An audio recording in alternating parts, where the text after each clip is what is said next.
La ley y la política en el Nuevo Testamento, por Greg Bahnsen. Este artículo está publicado al español en www.reconstruccioncristiana.org. Relatado por su servidor, José Sáez, para Radio Cristianía y Cultura Reformada.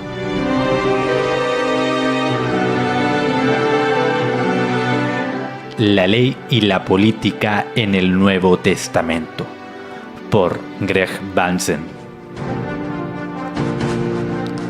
Si no se reconoce ninguna ley divina superior a la ley del Estado, entonces la ley del hombre queda como absoluta ante los ojos de los hombres. No hay entonces ninguna barrera lógica al totalitarismo.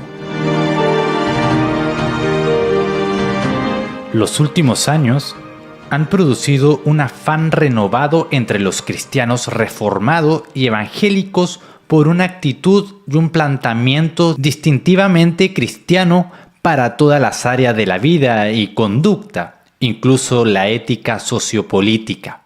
Así que hemos preguntado cuál sería el estándar de aquella perspectiva distintiva del cristiano que cree en la Biblia.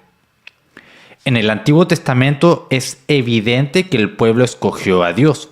Israel había de gobernar su actividad política según la ley revelada de Dios que le fue entregada por medio de Moisés y expuesta por los profetas. Bajo examinación, vimos que en la época del Antiguo Testamento, aún las naciones gentiles en torno a Israel eran responsables ante Dios por la obediencia a su ley. La ley de Dios tocaba todos los aspectos de la vida, inclusive la justicia criminal, y aquella ley no era presentada por su dador como un estándar racista o tribal del bien y el mal. Era el estándar divino de justicia universal y eterna para la vida humana.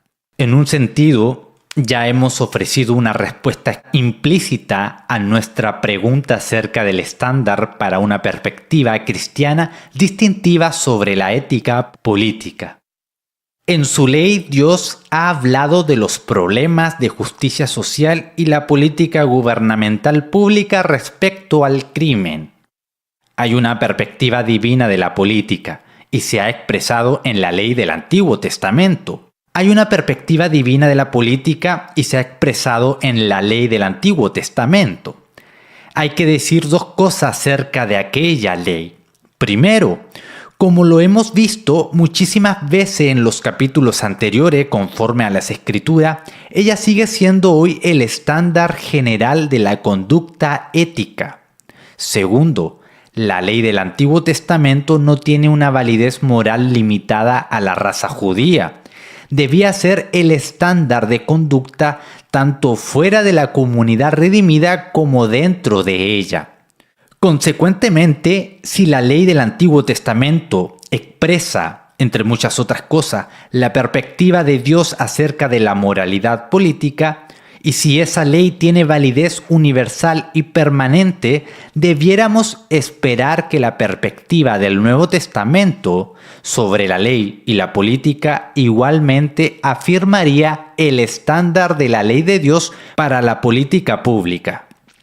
Las diferencias en tiempo y localidad, diferencia en dispensación y raza, diferencia en cultura y posición redentora no demanda o implica diferencia en los estándares morales. Por lo tanto, esperaríamos que el planteamiento distintivamente cristiano para la ética política se definirá por la palabra integral de Dios, especialmente la ley de Dios revelada por medio de Moisés, expuesta por los profetas en el Antiguo Testamento. Esto es precisamente lo que encontramos al dirigirnos al estudio de los escritos mismos del Nuevo Testamento sobre esta pregunta. Hay una continuidad definitiva entre la ética política del Nuevo Testamento y la ética política del Antiguo Testamento. Hay una armonía completa entre lo que Pablo dice acerca del gobierno civil, por ejemplo en Romanos 13, y lo que hemos encontrado que enseña el Antiguo Testamento. A saber, primero, no se debe resistir a los gobernantes, ya que estos son designados por Dios. Segundo, los gobernantes ejecutan la ira divina llevando títulos religiosos. Tercero, los gobernantes deben, pues, detener la maldad gobernando según la ley de Dios. Estos mismos puntos señalados por el Antiguo Testamento con respecto tanto a los magistrados judíos como gentiles, redimidos y no redimidos, son expresados claramente por Pablo en Romanos 13 del 1 al 6. Son así premisas sobre las cuales se puede y debe formular una actitud cristiana distintiva hacia la justicia pública. Romanos 13. Si se toma en serio cada uno de los 3 puntos exhibidos, entonces tal vez podamos evitar caer en el exceso desafortunados de 2 enfoques interpretativos que están en conflicto con la enseñanza de Romanos 13 acerca del Estado. Por una parte, hay intérpretes de la Biblia quienes sostienen que Romanos 13 se debiera leer descriptivamente.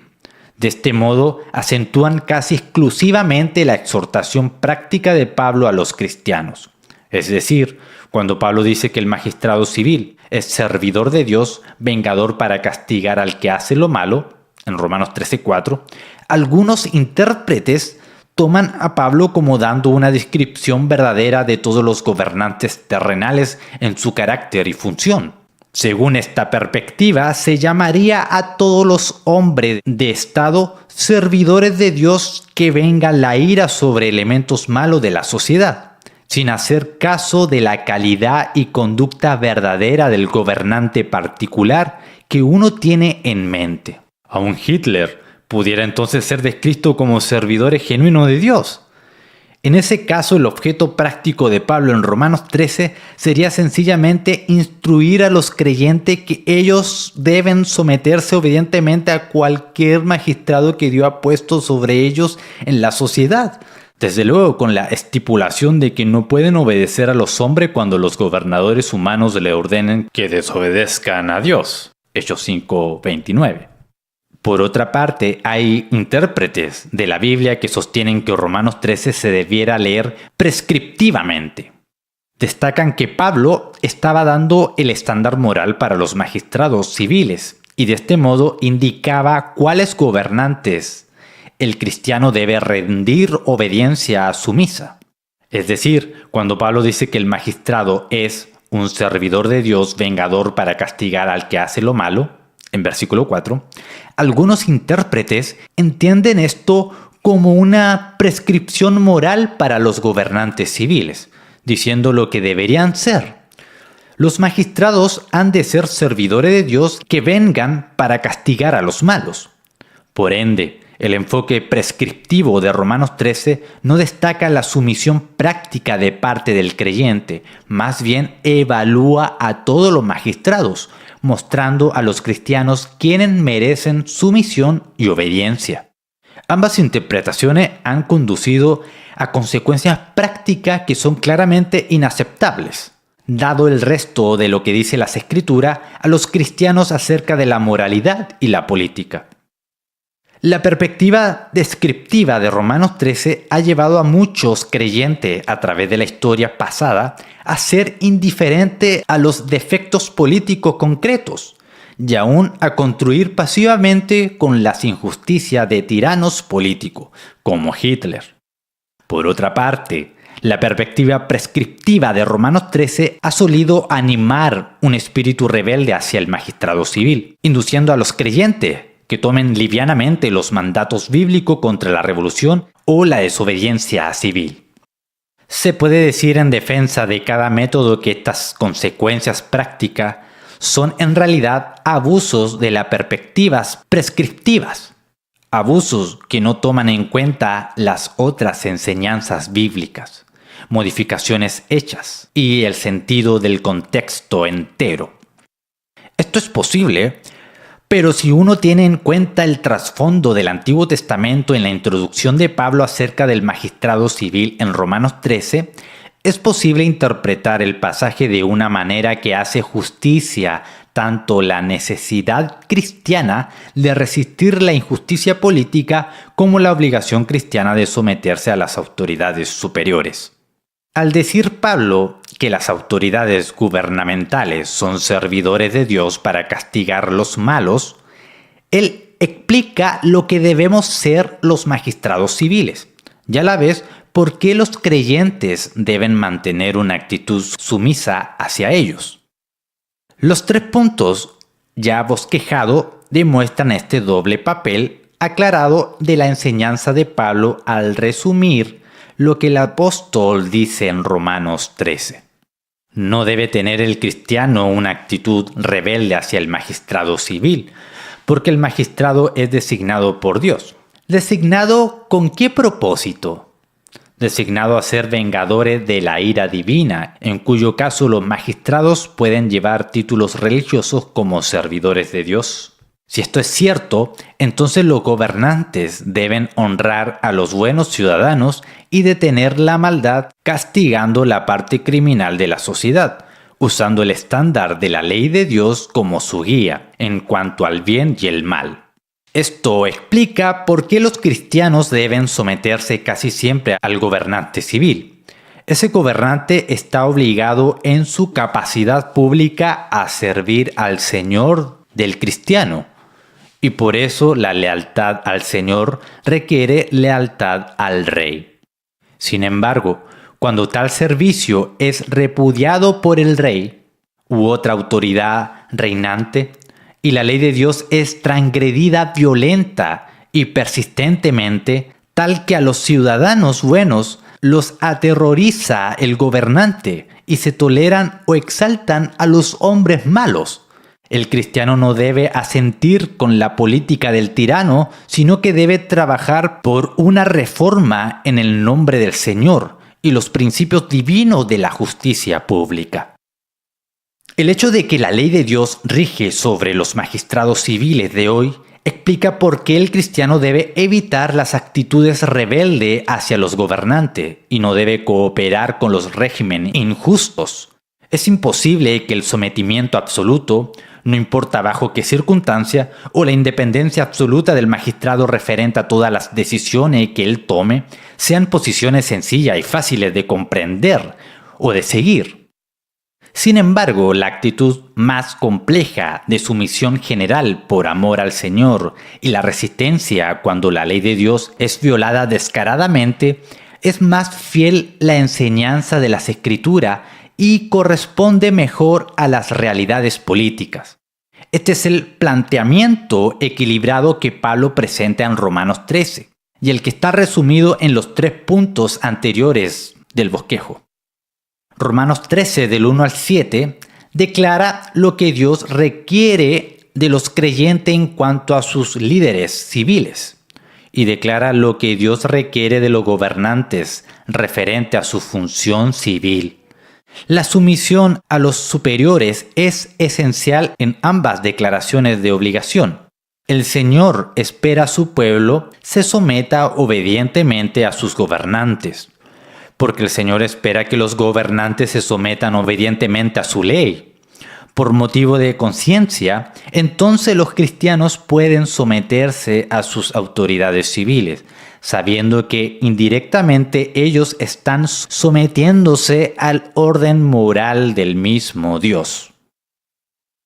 1. No se debe resistir a los gobernantes por estar nombrados por Dios.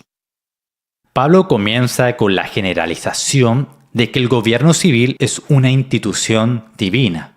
No hay autoridad sino de parte de Dios, Romanos 13:1. Dios realmente ha establecido a los que mandan. Entonces es claro que la supremacía pertenece a Dios y no al Estado. El respeto para los gobernantes del Estado nunca debe convertirse en obediencia incuestionable, la cual se debe reservar solo a Dios. Lo principal en la mente de Pablo es la realidad que, aunque los cristianos están bajo las órdenes del Estado, el Estado mismo está bajo las órdenes de Dios. ya que Dios ha establecido los magistrados que gobiernen el Estado. Esos magistrados no solo han sido puestos en autoridad sobre otro, sino también bajo la autoridad de Dios. Los magistrados están bajo la obligación moral de las prescripciones del Señor. Juan Murray observó: el magistrado civil no solo es el medio decretado en la providencia de Dios para el castigo de malhechores, sino el instrumento instituido, autorizado y prescrito de Dios para el mantenimiento del orden y el castigo de los criminales que violan ese orden. Cuando el magistrado civil, por medio de sus agentes, dicta un juicio justo sobre el crimen, él está cumpliendo no solo la voluntad del decreto de Dios, sino también la voluntad prescriptiva de Dios, y sería pecaminoso si se refrenase de hacerlo. Puesto que todos los magistrados no tendrían poder si no se les diera de lo alto, como Cristo declaró incluso ante Pilato, Juan 19:11. Ellos son responsables de reverenciar y obedecer al Dios Altísimo. Si ellos, como Herodes, aceptan alabanza como si fuesen dioses, caen bajo la ira terrible de Dios y pueden ser destronados del poder. Y un día señalado, Herodes, vestido de ropas reales, se sentó en el tribunal y les arengó. Y el pueblo aclamaba gritando: «Voz de Dios, no de hombre». Al momento un ángel del Señor lo hirió, por cuanto no dio la gloria a Dios, y expiró comido de gusanos. Hechos 12, del 21 al 23. El propósito correcto de toda conducta ética es la gloria de Dios, y los magistrados designados por Dios para gobernar no están libres de la obligación moral de gobernar para la gloria de Dios. Los que Dios nombra serán responsables ante Él por la clase de gobierno que desempeñan en la sociedad. Esta es la doctrina del Antiguo Testamento, ya sea que consideremos a los gobernantes de Israel o a los gobernantes de las naciones gentiles alrededor de Israel. La enseñanza de Pablo se basa en el Antiguo Testamento. Así que tanto el Antiguo como el Nuevo Testamento comienza su filosofía de Estado con la supremacía de Dios, a quien todos los gobernantes deben su reverencia y obediencia. Sumisión y oración.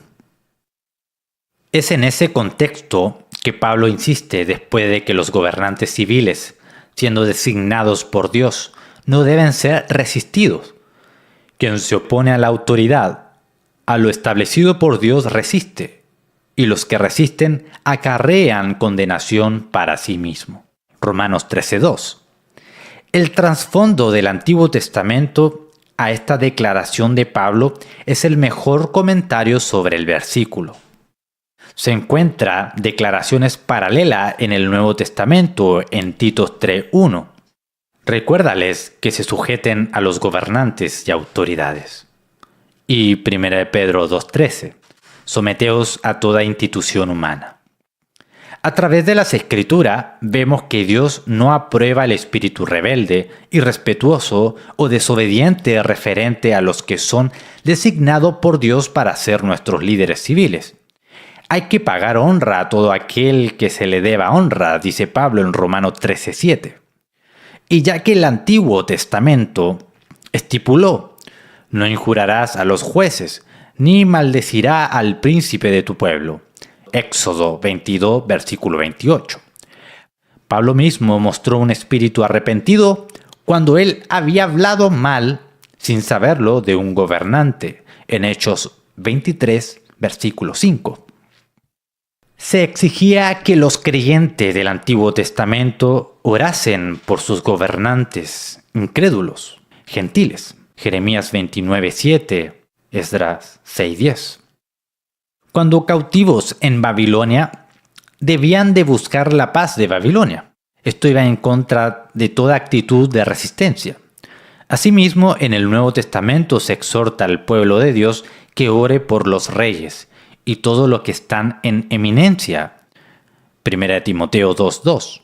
Y Pedro escribe a los cristianos en la dispersión, en 1 de Pedro 1:1, que enfrentaban persecución inminente de las autoridades romanas, que deberían imitar el modelo piadoso de buscar la paz, como se encuentra en Salmos 34:14, 1 de Pedro 3:10 al 14. Una y otra vez encontramos una continuidad definitiva entre el Antiguo y el Nuevo Testamento referente a la ética política. Esa continuidad es evidente aquí en que bajo tanto el Viejo como el Nuevo Pacto, los santos tenían que respetar a los gobernantes civiles como nombrados de Dios, orando por ellos y buscando la paz dentro de sus sociedades.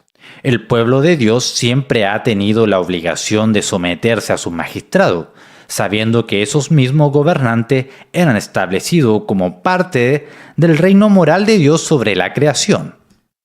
Como el gobernante está bajo la autoridad de Dios, los que profesan lealtad a Dios deben respetar a los gobernantes. No es solo por motivo de conveniencia pragmática que los cristianos obedecen a las autoridades civiles. No solamente por razón del castigo que ellos pueden expresarse contra los disidentes, Romanos 13:5. El cristiano debe obedecer también por causa de la conciencia, Romanos 13:5. Es decir, por la consideración del Señor mismo que está sobre el magistrado civil. Su diputado, el cristiano debe someterse al gobernante, y haciendo esto se somete al gobernante supremo. La conciencia. Debería ser obvio, a pesar de la miopía de algunos comentaristas, que la sumisión debida a los magistrados civiles tiene que estar en el contexto del magistrado que administra por Dios, porque esta sumisión está explícitamente prescrita por Pablo por razón de conciencia. Pablo suele usar la palabra conciencia, que significa la conciencia hacia Dios. Por ejemplo, Hechos 23:1, 2 Corintios 4:2 y 2 Timoteo 1:3.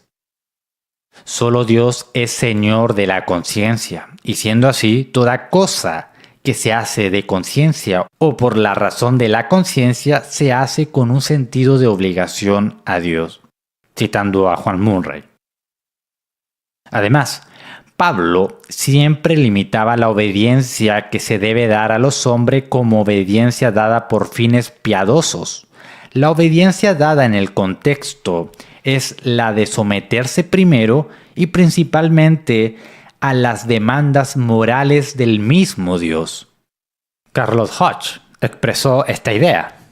Además, Pablo exige todos los deberes relativos y sociales por razones religiosas. Los hijos han de obedecer a sus padres porque es justo en los ojos de Dios, y los siervos han de ser obedientes a sus amos como a Cristo, haciendo la voluntad de Dios de corazón. Efesios 6:1, 5 y 6. Esto se ve bien claro en 1 Pedro 2:13, donde leemos que hay que someterse a toda institución humana por amor del Señor. En estos términos, los creyentes se someten al magistrado civil por razón de conciencia, es decir, por causa del Señor. Precisamente a causa de que el magistrado debe ser sumiso al Señor, buscando su gloria y obedeciendo sus mandamientos.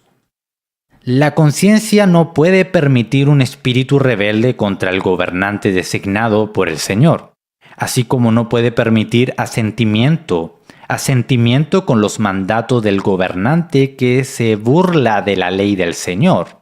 La enseñanza de Pablo siempre coloca a Cristo como Señor sobre todo, tal como en el primer mandamiento del Decálogo.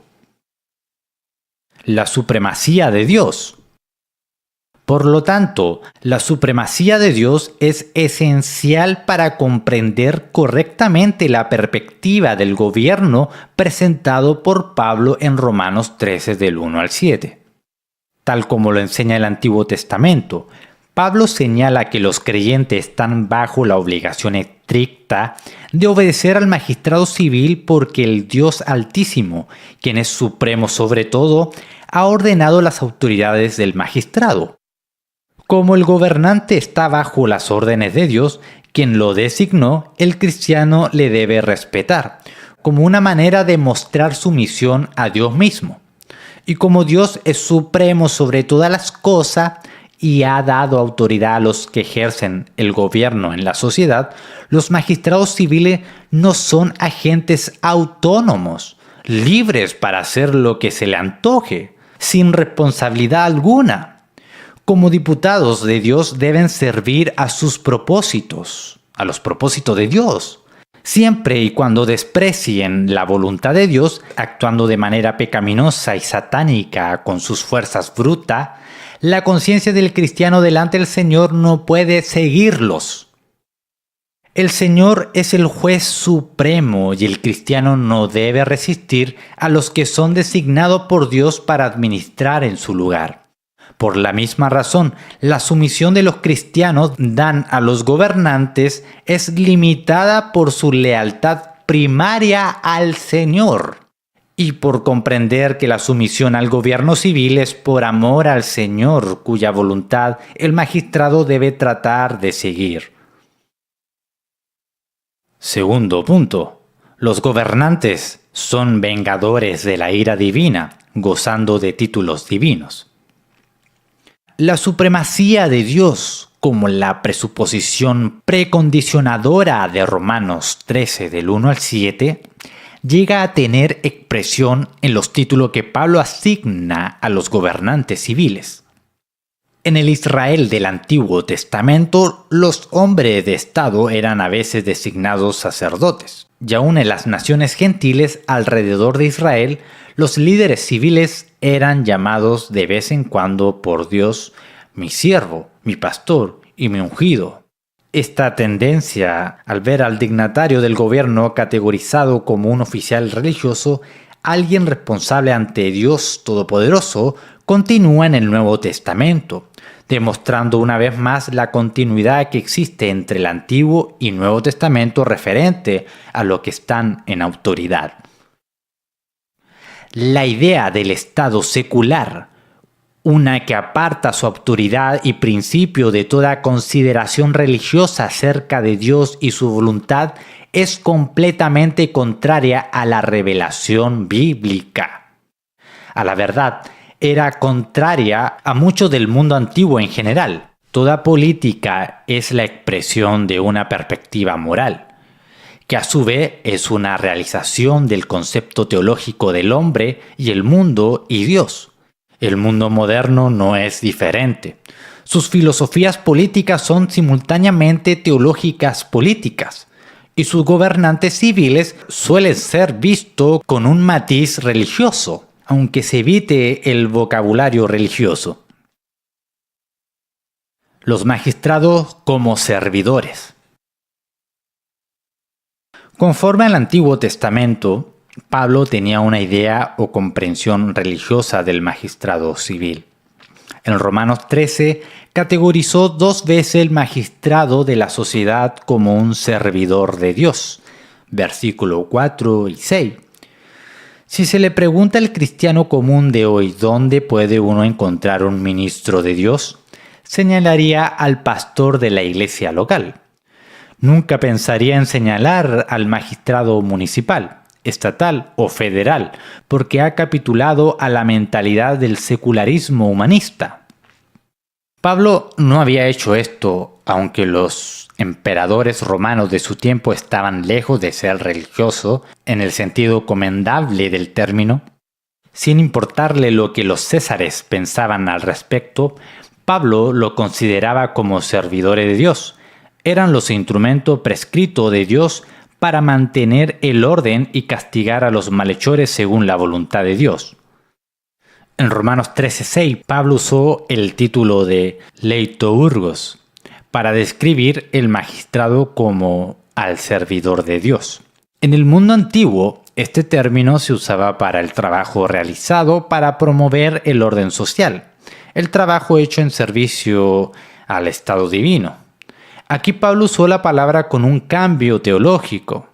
El magistrado no es un ministro del Estado divino, sino que el Estado es el ministro del mismo Dios. En la traducción griega del Antiguo Testamento, la Septuaginta, se usa este término para describir a los ministerios de los ángeles, sacerdotes y profeta, y se usa igualmente para el liderazgo civil. En Romanos 13:4 el término de Pablo es diáconos o diácono. Fuera del Nuevo Testamento se usa el título diácono de la ciudad, un puesto que tenía el propósito de instruir en las buenas ciudadanías. Dentro del Nuevo Testamento, el término está claramente cargado con la connotación religiosa que se le aplica al ministerio de Cristo, Mateo 20:28, y de Pablo, 1 Timoteo 1:12, y de un puesto dentro de la iglesia, Hechos 6, del 1 al 6. Tal como hay diáconos dentro de la iglesia, Pablo declaró que hay diáconos en el gobierno, a saber, los hombres nombrados por Dios para ministrar justicia en su nombre. Al utilizar estos dos términos para el concepto de ministro y al aclarar que el gobernante es ministro de Dios, Pablo enseña inequívocamente el carácter religioso del oficio del líder civil. En la perspectiva del Nuevo Testamento, se debe considerar a los magistrados como siervos de Dios. Su reinado es supremo, mientras que los de ellos son subordinados. El reino de Dios es supremo, mientras que los de ellos son subordinados. Se debe entender que los magistrados civiles son diputados de Dios, no déspotas libres e independientes que pueden hacer lo que se le antoje. El ministerio de la espada. ¿Qué es lo que Dios requiere de sus servidores ordenados en el gobierno civil? ¿Cómo deben ellos rendirle servicio? El poder del magistrado civil, a diferencia de todas las demás autoridades, la familia, la iglesia, la escuela, etc., es la fuerza de compulsión. El magistrado civil tiene el derecho de castigar a los que no se atienen a sus leyes, con aflicciones externas, multas económicas, dólares corporales, trabajo o azote, y aún la muerte. Es posible que los otros sectores de la sociedad impongan pena en varias maneras a los transgresores, pero nunca la pena capital. Los padres no pueden ajusticiar, los pastores no pueden ajusticiar, los patronos no pueden ajusticiar, pero la autoridad del magistrado civil sobresale claramente como la autoridad para ajusticiar a los criminales. El poder del magistrado está en este caso simbolizado apropiadamente en el poder de la espada. La pena más grave, la pena capital, ha sido puesta a disposición del gobernado, del magistrado civil. Pablo habla del magistrado en Romanos 13:4 como el que lleva la espada. Para el significado de este símbolo uno puede ver Mateo 26:58, Hechos 12:2, Hebreo 11:37 y Apocalipsis 13:10. El magistrado civil, según la enseñanza de Pablo, debe verse como un ministro de Dios, cuyas actividades incluye el uso de la espada en el castigo de los transgresores. Los gobernantes civiles tienen un ministerio de la espada, encomendado por Dios. Sin embargo, ¿quiere decir esto que Dios echa su manto de aprobación sobre cualquier uso de la espada por cualquier magistrado civil a través de la historia? En ninguna manera. Seguramente han habido hombres que eran tiranos sangrientos, hombres que abusaban del poder puesto en sus manos, hombres que ejecutaban la pena capital cuando era inmoral hacerlo. El poder, la arrogancia, el soborno, la envidia, la laxivia y el prejuicio han corrompido el ministerio de la espada al ser empleado en el gobierno de muchos magistrados en el curso de la historia. Es aquí que hemos de prestar atención a las palabras de Pablo en Romanos 13:4. Él no describe a cualquier uso de la espada civil como un ministerio de Dios en la sociedad. Más bien, Pablo distingue implícitamente entre el uso correcto e incorrecto de la espada. Cuando dice que no en vano lleva la espada, tal como el sentido común y la experiencia histórica nos diría, algunos magistrados han manejado la espada en una forma que carece de valor como ministro para Dios. Algunos han usado la espada fútilmente, uso que Dios nunca intentó que tuviese. Algunos han llevado la espada en vano, a diferencia de los usos vanos de la espada. Pablo describe en Romanos 13:4 el modelo del ministerio civil de Dios, uno que no en vano lleva la espada. La ira de Dios. ¿Qué es lo que debe hacer, según Pablo, el ministro de Dios, que no en vano lleva la espada en el servicio a Dios para el bien de la sociedad? Pablo dice que él debe ser un servidor de Dios, vengador para castigar al que hace lo malo. Romanos 13:4. ¿La ira de quién debe vengar el magistrado?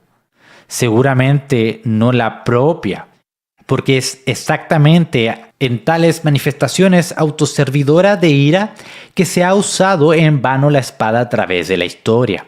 Más bien, Pablo indica que el magistrado debe vengar la ira de Dios. En el párrafo precedente al que estamos discutiendo, Pablo había exhortado a los creyentes que estuviesen en paz con los hombres y no se venguen los unos a los otros de delitos cometidos. Romanos 12:19 dice: no os venguéis vosotros mismos, amados míos, sino dejad lugar la ira de Dios, porque escrito está: mía es la venganza, yo pagaré, dice el Señor. Dos palabras resaltan aquí: venganza e ira. Dios mismo vengará con ira a los transgresores. Por eso los creyentes no necesitan tomar su propia venganza. Pero, ¿cómo vengará Dios su ira contra los transgresores? Romanos 13:1-7 contesta esa pregunta lógica. Dios ha ordenado un ministerio de la espada en la sociedad. Los que Él ha colocado en autoridad son sus servidores de ira, es decir, vengadores de la ira divina en nombre de aquel que declara que toda venganza pertenece a sí mismo. El ministerio de Dios en el gobierno, el que no en vano lleva la espada, obrará y vengará la ira de Dios contra los transgresores, contra el que hace lo malo. Romanos 13:4. Esta es una parte importante de la descripción del gobierno civil. Él debe asegurar que los ciudadanos buenos no tengan que tener temor de su gobierno y que el elemento criminal de la sociedad tenga mucho temor. Como dice Pablo, porque los magistrados no están para infundir temor al que hace el bien, sino al malo. Es servidor de Dios para tu bien, pero si hace lo malo, teme. Romanos 13, del 3 al 4. El magistrado tiene la obligación de distinguir correctamente las actividades virtuosas y viciosas dentro de la sociedad. Él tiene que recompensar la una y castigar la otra. Los que han de experimentar esta ira judicial bajo la mano del magistrado, quien lleva la espada en nombre de Dios, son descritos por Pablo como lo que hacen lo malo, en Romanos 13:4. Si avanzamos hasta el Romanos 13:10, leemos que el amor no hace mal al prójimo. Es precisamente a esos ciudadanos, los que sin amor transgreden los mandamientos de Dios diseñados para proteger la vida, la libertad, la propiedad del prójimo. A los que hacen lo malo, que Pablo quería que el magistrado castigase, aun con la muerte cuando fuere apropiado. En la perspectiva paulina, el magistrado civil hoy en día lleva título religioso, siendo llamado a ser un vengador de la ira divina contra los que quebrantan la ley de Dios. Resulta que la actitud del Nuevo Testamento hacia la ley y la obediencia, como se ve en Romanos 13 del 1 al 7, corresponde a grandes rasgos con la actitud del Antiguo Testamento, sea en cuanto a los magistrados judíos o a los gentiles. La idea principal de Pablo es la supremacía de Dios sobre todas las cosas.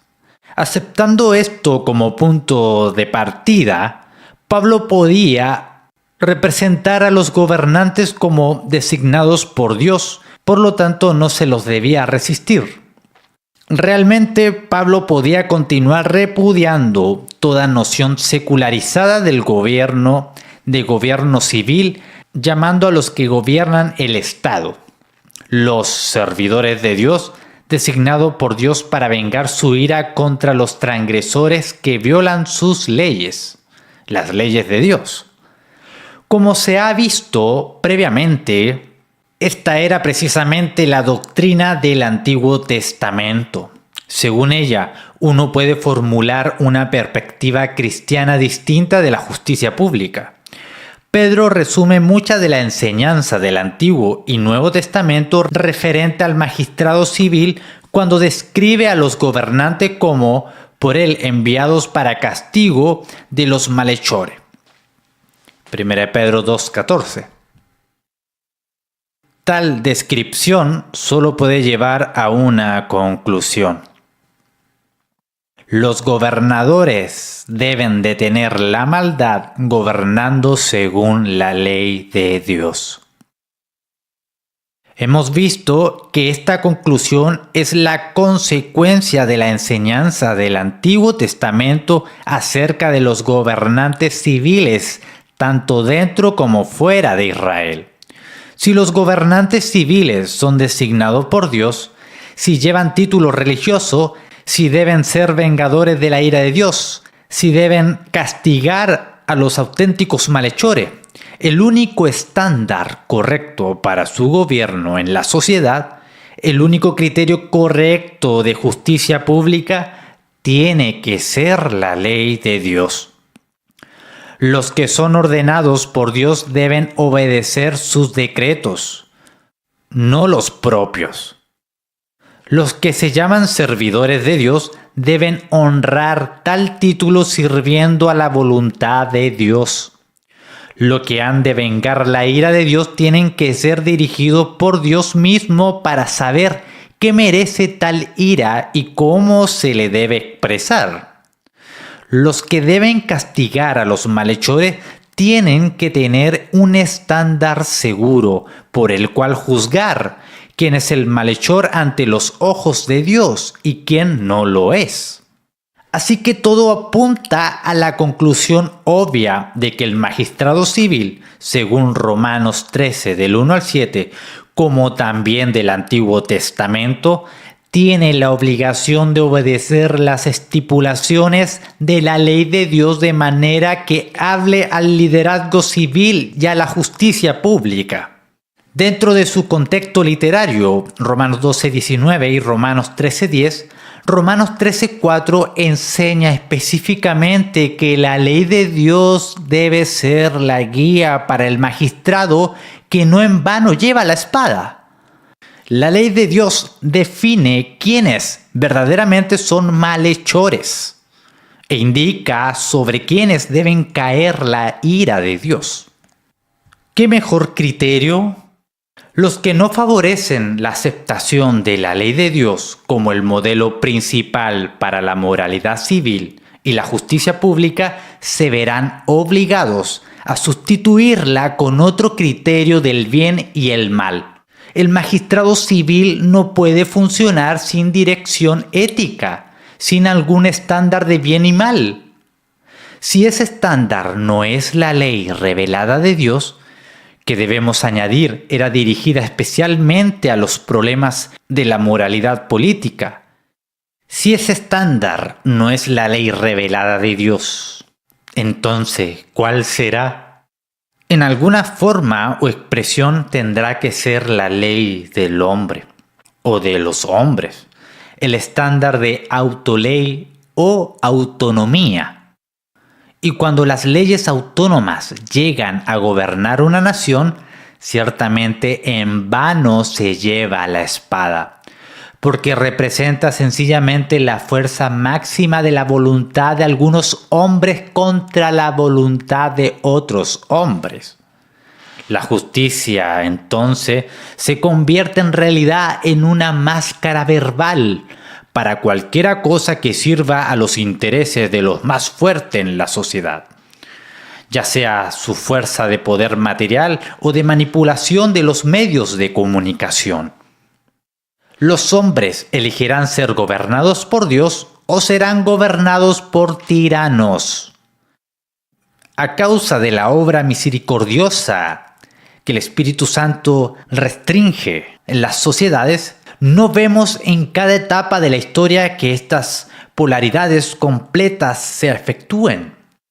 La mayoría de las sociedades hasta cierto punto lucharán para atentar a la ley de Dios, aun cuando oficialmente la rechazan.